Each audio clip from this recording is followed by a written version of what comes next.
Welcome to the Tech Talks Daily Podcast, where you can learn and be inspired by real-world examples of how technology is transforming businesses and reshaping industries in a language everyone can understand. Here is your host, Neil C. Hughes.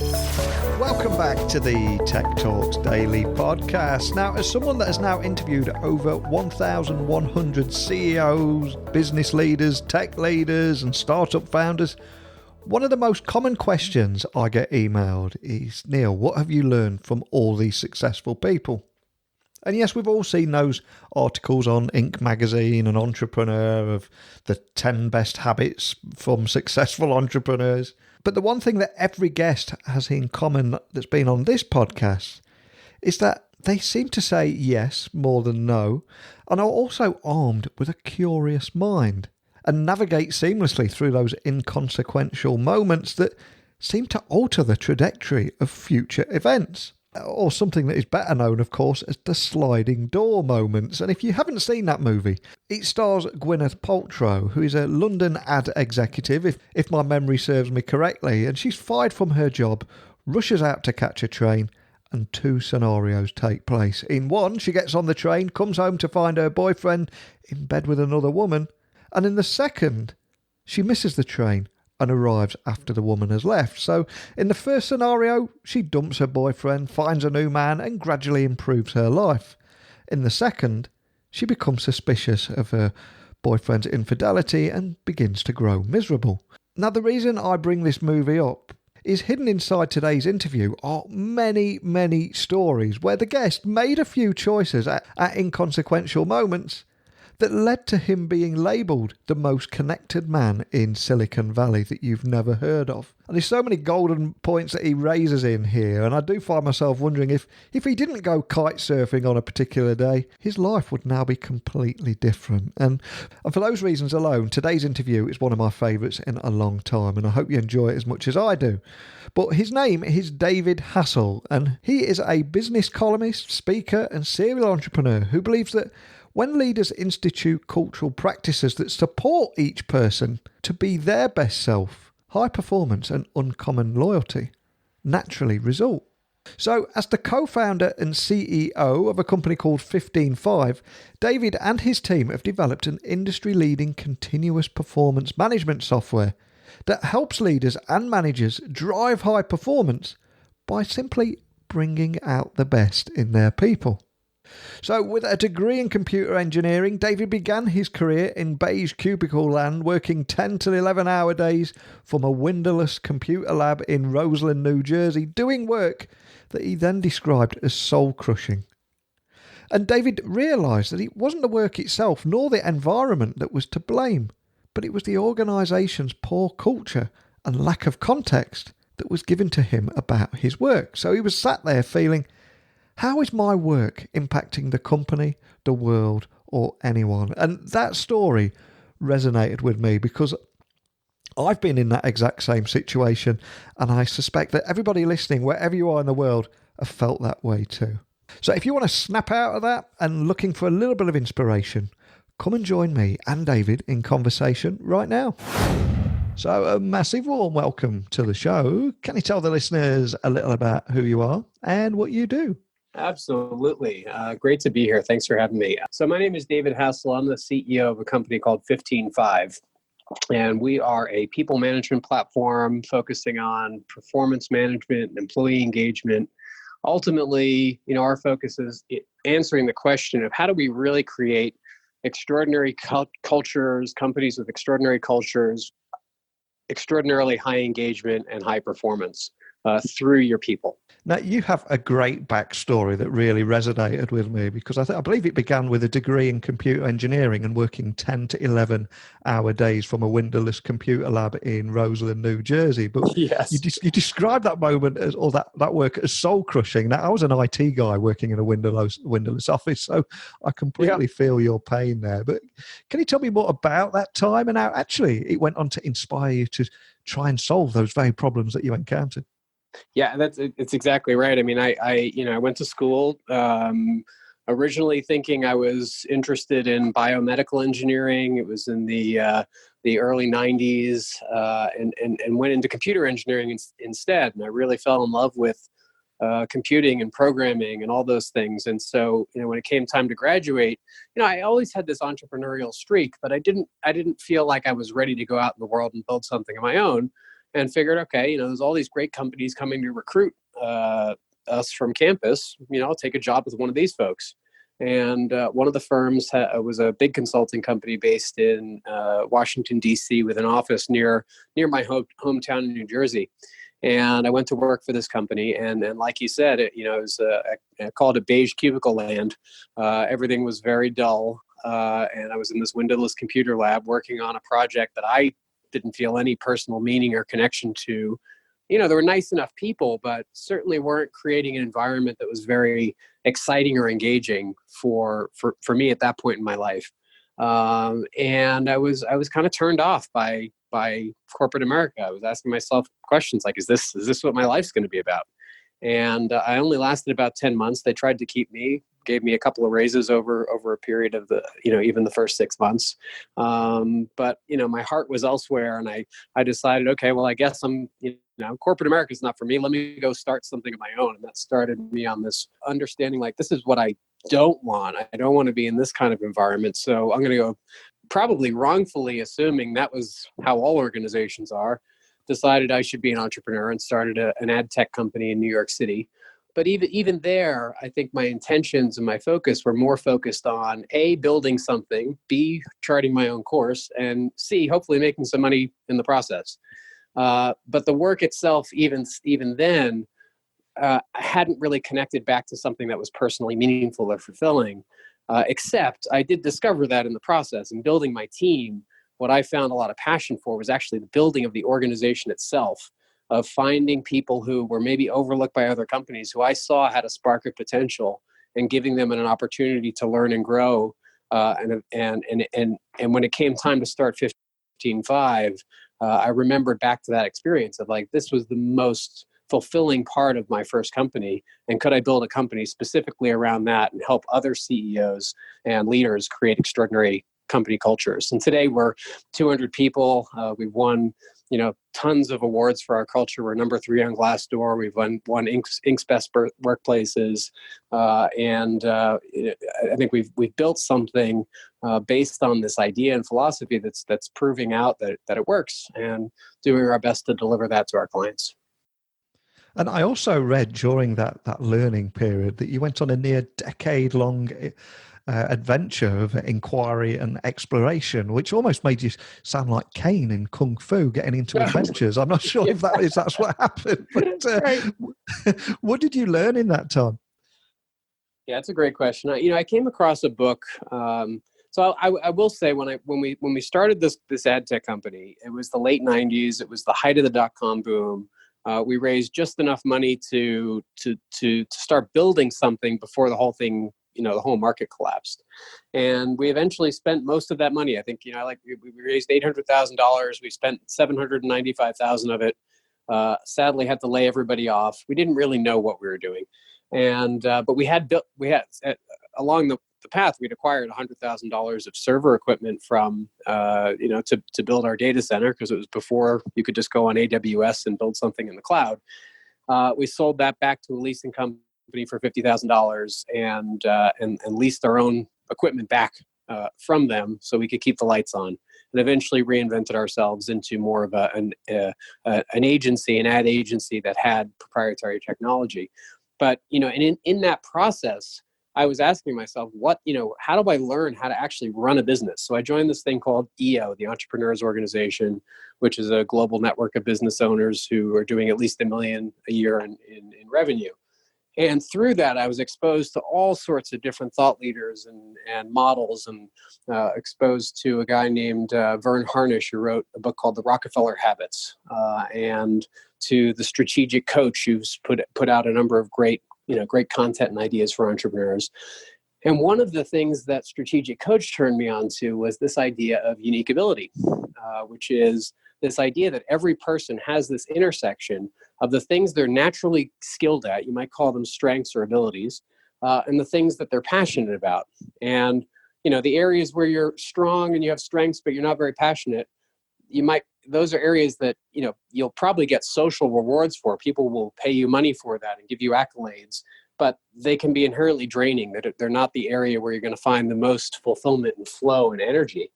And then, of course, on the other side, the areas you're passionate about, but you have no skill, you're probably not going to be very competitive, and that's probably a good place for your hobbies. But when you find that intersection, there's this sweet spot that they call unique ability, and other people might call zone of genius, where it's a quality of work. It's an orientation to the work that you bring, where you can really become the best in the world at that. It's an area you can continue to improve indefinitely. You're energized by your work. You lose track of time. You're more likely to find yourself in a state of flow. And the concept for me, kind of turned me on to this idea of like, wow, what is that for me? And I started taking tests like StrengthsFinder and the Colby and asking people around me, what do you see as my unique ability? Because as it turns out, we're trained in our society to focus on our weaknesses and not really understand and know and leverage our strengths. Partly because they come so innately easy to us that we don't think they're even valuable or special. So we often need these external mirrors to figure that out. So that definitely set me on this course of self-discovery, and then also working with people in my life, my employees and other friends, and helping them discover what that was for them. And then along that path, I also met this guy, Simon Sinek, back in 2007 through the same organization, a couple of years before his now famous TED Talk. And I think he's consistently had one of the top 3 TED Talks on this concept of why and purpose. And those two things together, this idea of unique ability or zone of genius on the one hand, and the idea of the power of purpose, which I think really relates to that. It is the thing that when you are connected to some deeper purpose in what you're building, and it may be the product you're selling, or it may be how you're running your company. So for example, in my first company, I found purpose in helping people who maybe were overlooked by other companies really find their strengths and step into more of their potential. When you put those two things together, I find that you can actually orient your life and your business to being fulfilling on a day-to-day basis, and not just be outcome oriented, like, oh, I'll be happy when 12 years from now we sell the company, for example. And just like that Steve Jobs quote, you can't join up the dots looking forward. So I've got to ask, when you look back, do you think you were really ultimately seeking that sense of meaning and purpose? And did you find it? Yeah, I think I stumbled into it, and I'm so grateful I did. And that's why I like to talk a lot about it, because a lot of people don't even have this concept. When I look back at my life, it was definitely not. It was anything but a linear path. I think about so many of these experiences happened almost by happenstance and chance. But when I look back, I can actually make a very clear picture of these different dots looking back and leading me to where I am today. I mean, one great story. I was in New York City, living in New Jersey, running my business in downtown Manhattan in 1999. Right around 9/11. And I was commuting 3 hours a day. I was 23 years old, 3 hours a day back and forth to the office. And I was, a couple of blocks away from the World Trade Center when the second plane hit the tower. And it definitely shook me up in a big way. I mean, I felt the heat on my face from the explosion. I was that close. And questioned a lot of things in that moment. And one of the things I said was, why am I spending 3 hours a day on buses and trains? I should just move into the city and make that leap. And had decided to move in with an old college roommate who was, we were great friends. And 3 days before we were supposed to move in on New Year's Day of 2002, he called me up and said, hey, my landlord's not going to let me out of my lease. I have to bow out of this apartment that we found. And so I, had already made a commitment to move out. And so I had 3 days to find a place to live. And so scrambling, looking, I don't remember what online things there were at the time, but I do remember picking up a copy of a physical paper copy of the Village Voice from a a news box on the side of the street, calling every number in it. And eventually I ended up at this apartment on Park Avenue South with 2 Brazilians who I figured, okay, they've got a bedroom. I'm going to move in with them for 2 or 3 months while I find something more permanent. 3.5 years later, I'm still living with them. And I've fallen in love with Brazil, fallen in love with their way of life. It was, there was no TV in the living room. We had music and wine and made food and art. And it just changed my whole perspective on living. And I also met a guy who was a kite surfer who taught me how to kite surf. We then go into business together, running an adventure travel company in Brazil for kite surfers. Mm-hmm. And then when I moved to Silicon Valley, I find out that the Google founders and all of these venture capitalists are also into kite surfing. And I get invited to an event on Maui called the Mai Tai Kite Camp with a wonderful VC named Bill Tai and a pro kiteboarder, Susie Mai, and about 150 Silicon Valley venture capitalists and executives, and fall into that community. And then the next thing that community is helpful in helping get my current company 15.5 started. And so, all of that because I happened to pick up a copy of the Village Voice in New York City in 2002 or 2001. It's just funny how those unexpected moments, or even that moment when my friend said, "Hey, I've got to bow out of this," which felt like a terrible, challenging situation in the moment, ended up being the best thing that could have ever happened in changing the course of, the trajectory of my life because of who I met next. Wow, what an amazing story. And like you say, we talk about those unexpected moments there. I think I've interviewed over 1,100 different startup founders and tech leaders, etc., on this podcast. And people often ask me, what's the one thing that they've all got in common? And I would say it's that role of those unexpected moments. It's almost like the universe is watching and gives people a nudge in the right direction. So, like you said, kite surfing incident there. If you'd chosen not to kite surf, everything could have been completely different. But it's almost like you learned that skill at the right moment. Right, and it's so funny because when I went to do the kite surfing trip and run this business, from a strategic standpoint, if you want to be a tech entrepreneur, taking a 5-year diversion to Brazil to run a kite surfing adventure travel company is probably not the best approach.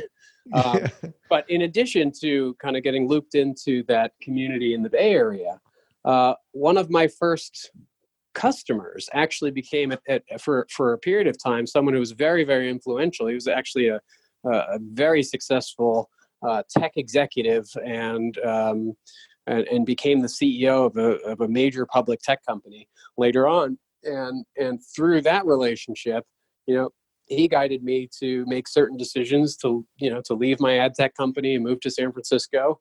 Again, it was just these things that kind of would never have played out the way that they did if I hadn't just followed what felt, most exciting and interesting to me in whatever moment.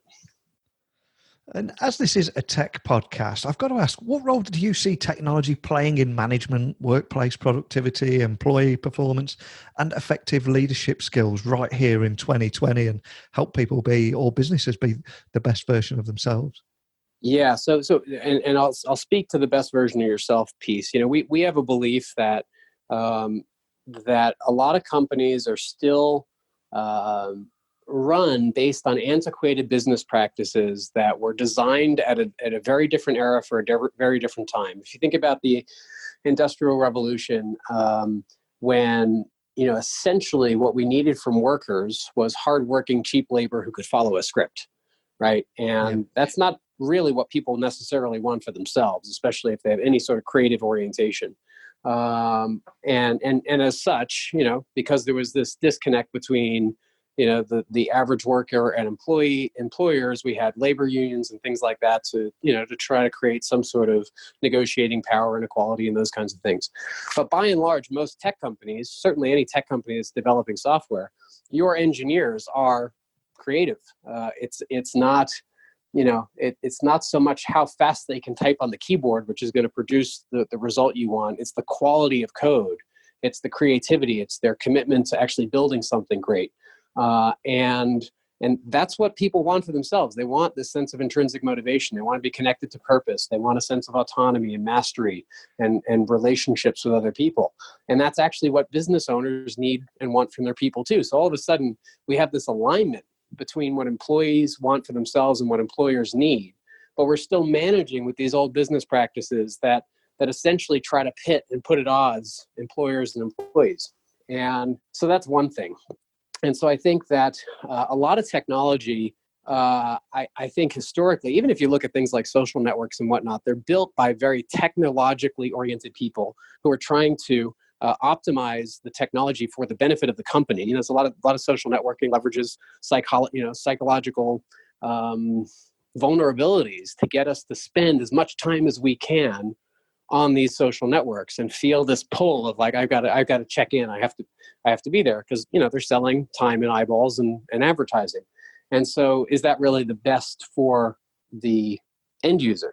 And we're taking a different stance of saying, how can we actually use technology in a way that's responsible, and that is, we call it positive product design, in building technology that actually improves the human experience and improves the outcome. So we're actually, I would say, first and foremost, we're social psychologists and positive psychologists. We have people on our team who are PhDs who are deeply involved in all of the social science research and positive psychology and understanding of human cultural dynamics, and then using technology to get people into the right interactions, having the right conversations, having the right dialogues, so that what you end up with is stronger relationships, more alignment, better culture, people who are more intrinsically motivated, people who feel a connection to the company and to each other, and who are performing at their best level. And so as such, we actually talk about how companies shouldn't be focused as much on performance management as they should be on best self-management. So best-self. And the idea there is that if we create organizations that support people in being and becoming their best selves, performance, engagement, loyalty, great culture, all of those things are the natural byproduct.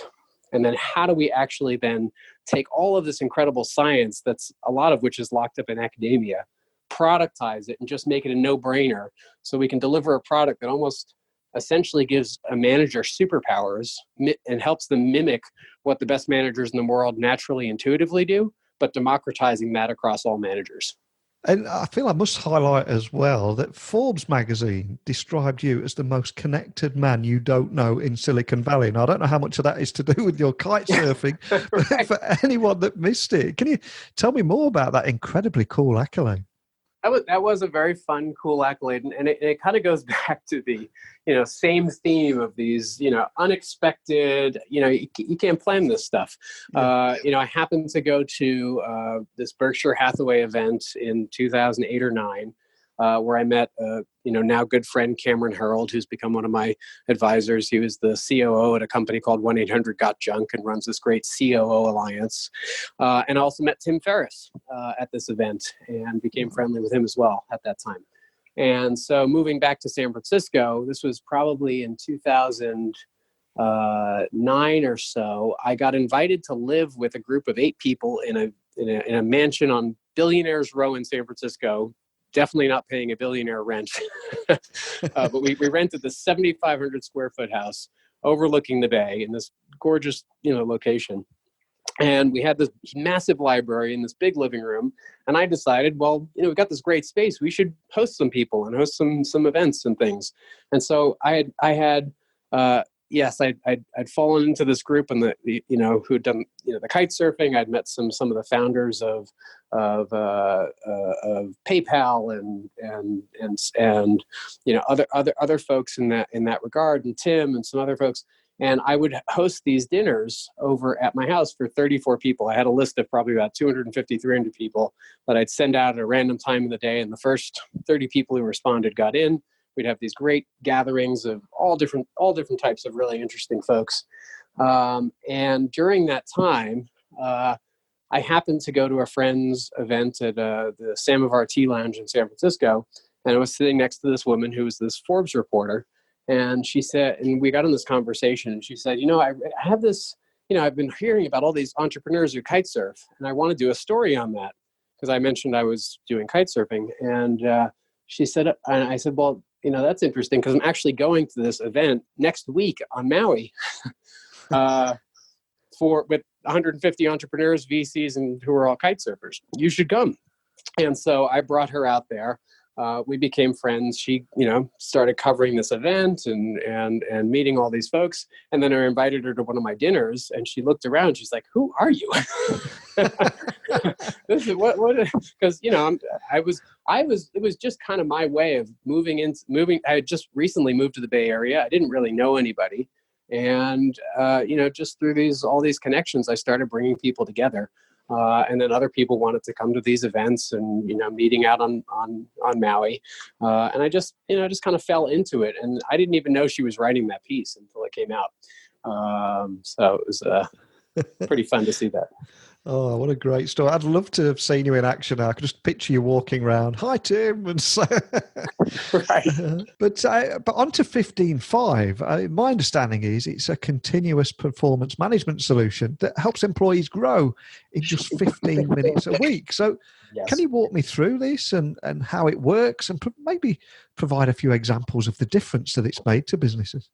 Absolutely. Yeah. So it starts very, very simply. The concept of 15 and 5 actually came from a guy named Doug Tompkins, who was the founder of a clothing company called Esprit. He actually also founded the North Face.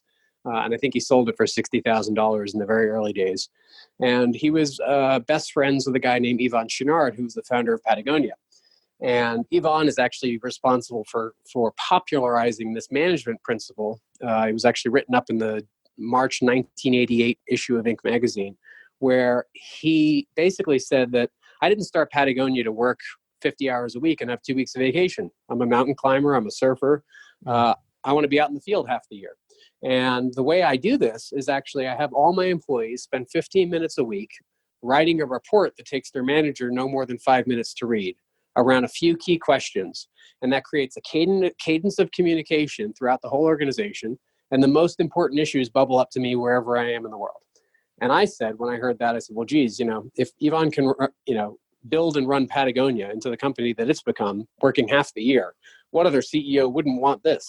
And that was the genesis of starting this process. And as we learned, though, it's not just for the benefit of the manager and the employee. Not for the manager and the CEO, but the employees also feel like, wow, I have a voice, I have an input here. And so we productized that very simple thing. So that was the core of the product. Employees log in, they're asked the question on a scale of 1 to 5, how are you feeling? They're asked, they're presented with their objectives and key results, their strategic objectives for the quarter or the year. And they can quickly just click green, yellow, red next to each one to say if it's on track or not. They can detail out what their key priorities are for the week and note what actually got accomplished last week. They can answer a few select questions that may rotate week to week, but some of the common ones are what's going well in your role, what challenges you're facing. We might ask a question about, how was the all hands meeting last week? Any feedback on that, which can be gathered across the company. And then they get a chance to give their peers high fives. So people can recognize good work throughout the organization. And especially even if you're not a distributed team, but especially if you're a distributed team, seeing these high fives and all of the incredible work that's happening throughout the organization is amazing. And you build a culture of appreciation and gratitude, which is counter to our default nature of, getting stuck in always what's wrong, which can lead to having a very negative and pessimistic culture, which can lead to a lack of psychological safety and lack of creativity. So it's a counterbalance to that. So this weekly cadence gets people in a sense of self-reflection, making sure they're connected to their objectives, not just looking at them at the 3-month mark when there's nothing they can do to actually, hit them or not. And then making sure the managers have a quick view of what's happening with their direct reports. For me as the CEO, I have 7 members of my leadership team, almost everyone in a different city. And I can log in 30, 40 minutes on a Sunday night or Monday morning, and I'm briefed as to what's happening with my entire team. And then I can drill down to anyone in the organization and see how they're doing. And I can run a custom report and say, show me all the challenges of the engineering team or all the successes from the sales team. Or, show me this question based on, say the office in Raleigh, North Carolina. And I can very quickly scan through all the answers, comment, engage with my team, etc. And then all of that then rolls up into different dashboards for the company-wide objectives and our version of a performance review, which we call the best self review, with the idea that on a more regular basis than annually, whether it's 2, 3, or 4 times a year, you can run these reviews where you've got all of that data from those weekly check-ins, the 15.5 we call a weekly check-in, teed up for you to streamline the review process, very quickly provide feedback, get 360-degree feedback about your team members, and continue to not just assess their historical performance, but also help them identify their strengths and how to move forward in a way that they're continuing to grow and perform better over time. And so that's what the platform essentially does. And how challenging is it for businesses to get to that point where they're doing those 15-minute reports? And by that, I mean the setting up of dashboards and things, because there is a lot of companies out there, which we both know about, that move incredibly slow, and just can I have 10 dashboards would take a year. So how do you overcome that resistance to change? Yeah, there always is resistance to change. And I would say that, we've been working on having the product and the platform, be more flexible. So you can, if you do reviews now, just replace your reviews. And you want to do check-ins, great. Maybe do them monthly or do them, every other week. You don't have to do it weekly. The gold standard is weekly. What I find is that with a weekly cadence, you actually end up spending less time and more productive time when you do one-on-one meetings, which you should be doing anyway. Yeah. Because if you spend 5 minutes a week just checking in, maybe you don't need a one-on-one every week. You can do it every other week. Maybe you don't need to spend an hour. You can do it in 30 minutes, because as you go through the check-in, you're actually flagging what's the 10 to 20% of the things I want to add to my next one-on-one agenda. Because I don't need to ask you when we get together in the most expensive time, which is either FaceTime or synchronous time through, say, Zoom or a phone call. I don't have to say, hey, give me a briefing on what's going on. I already know. We've already had that back and forth dialogue. So, a lot of people think like, oh, this is another thing I have to do. But when they actually net out the time, it actually saves time. So there is part of that. The other way that it typically works is, someone comes in, whether it's a CEO or even an HR person, who says, yeah, we want to try this. They'll pilot it with a small group. Typically within 2 or 3 weeks, people are, their eyes are open and they say, oh my God, how did I ever live without this? And then they scale it out, they get other groups on board, and it works that way. Excellent. And for every person listening all over the world that is sat in a windowless computer lab, what advice would you pass down to them and how they can become the best version of themselves? Well, I would say first and foremost that, just because it's a windowless computer lab doesn't mean that's not where you want to be. Yeah. So if you're in a windowless computer lab and you're like, this is awesome, great, stay there. If you're there like me and saying, God, there's got to be more to life, I would say then, kind of notice what excites you. Notice, get clear on what's the direction or vision you want for yourself. If you're not clear that you've got a zone of genius or something that's, uniquely valuable and a unique contribution in terms of your skill, your passion, your perspective, then start doing that work. Go buy the book Unique Ability or the book The Genius Habit by Laura Garnett. Watch Simon Sinek's TED Talk, The Start With Why. It's 15 minutes. It'll change your life. And he's got a great book that goes in depth into that topic as well. Any of Simon's work is wonderful. And start to think in those concepts, because, what I found is that when you start to think in terms of that for yourself and other people around purpose and your unique ability or your zone of genius, it kind of pulls you in a direction that you almost can't go back to work that isn't inherently meaningful and fulfilling and impactful in the world. And it's the greatest potential to make money as well. Like, it's not like a lot of people think they have to choose purpose or profit. And I think that's a false choice, and that it's possible to actually make the most profit by doing something that is innately fulfilling. And what's next for you, and indeed for 15.5, and what excites you about the future opportunities that technology will create? Because I've got a feeling that there's going to be a lot that you're quite excited about at the moment. Oh yeah, we spent 8 years getting to this point. Last year we grew from 70 to 200 people, and we're not slowing down at all. We're on track to build a long-term enduring public company, and we're moving into being not just a software product, but also an education platform. We've just launched the 15.5 Best Self Academy. We've launched a transformational services group. So we're working with our customers to not just give them the tools, but also expose them to all these ideas with the incredible thought leaders from around the world and researchers and academics and business leaders. And so we're building that platform now to highlight those folks and provide HR people and CEOs and managers and individual contributors with the knowledge and education so that they can be on this path for themselves and toward creating the most highly engaged, high-performing organizations.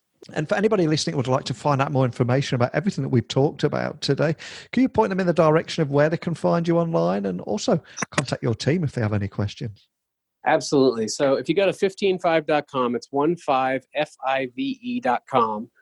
You can learn more about the product, and then just 15.5.com/blog/podcast or /academy will give you access to those three things that'll have the most information. So we've got a great podcast, the Best Self-Management Podcast, 15five.com/podcast. The blog's got a lot of great information. And then you can check out the 15.5 Best Self Academy, which is just launched with a forever free manager certification program to teach a lot of these concepts that your managers can put into action right away, regardless of whether you use the 15.5 platform in creating the highest performance on their team possible. Well, I've loved chatting with you today and hearing all those stories there, and especially around unexpected moments. And I kind of hope that people listening while sat at a windowless computer lab in 165 different countries out there, maybe this could be their unexpected moment, and your words could make them inspire them to go out and make a difference too. But more than anything, just a big thank you for taking the time to come on here and share that powerful story with me. Thanks again. Thank you so much. It's been great being with you.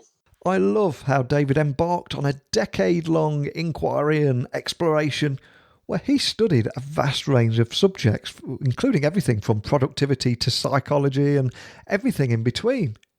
And for me, his story, his journey really highlights the power of just having a curious mind, listening to the universe and making the most of opportunities, and ultimately living life how it should be lived, rather than just settling. But I do think David is my spirit animal, so I'm going to say that all day long. But I'm curious, over to you. What did you take away from today's conversation? I want to hear all sides of the argument, so please email me, techblogwriter@outlook.com. You can get me on Twitter, Instagram and LinkedIn. Look for me at Neil C. Hughes. And if you go to my website, techblogwriter.co.uk, you'll find over 1,100 interviews with other leaders out there, as well as information how you can work with me, whether you want me to manage your business blogs or help you launch your own podcast. Whatever it is, or if you just want to come on this podcast or ask me a question, I'm the easiest guy in the world to find. But that's it for today. So a big thank you as always. And until next time, don't be a stranger.